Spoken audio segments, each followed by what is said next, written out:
งพินหวานๆจากอาจารย์โตนคำประเสริฐพี่น้องเฮ้ยเฮ้ยเฮ้ย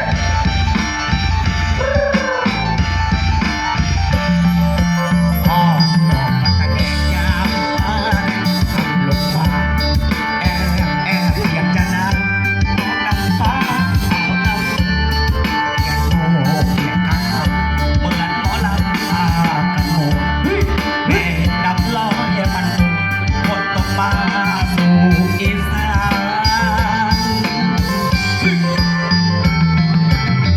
เฮ้ยผู้โบงานของเราอาชีพตกแค่หน้าโดนมาแล้วเพื่อเห็นหน้าร้ายก็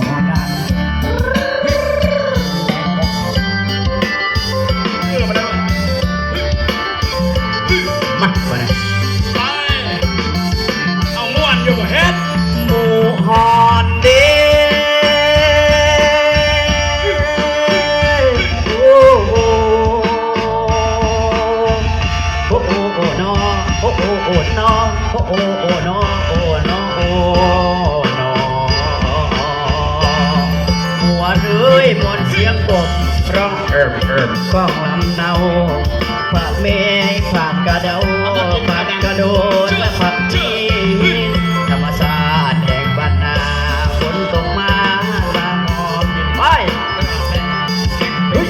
เฮ้ยมาเด้อมาเฮ็ดนามาเด้อ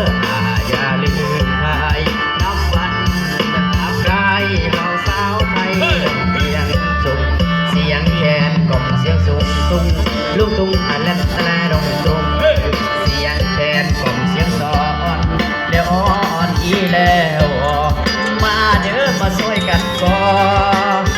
อีสานน้องบ้านของน้องเรา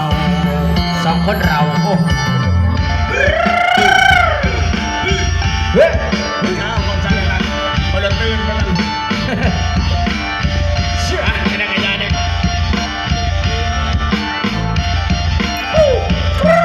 สะอ้อนผู้ตีสะแน่เด็กอีเฮือนมันจะเฮือนคนละเฮ้ยเฮ้ยเฮ้ยเฮ้ย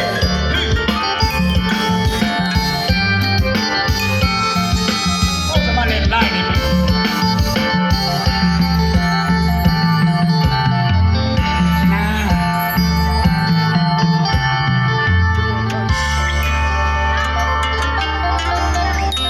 สมาเล่นได้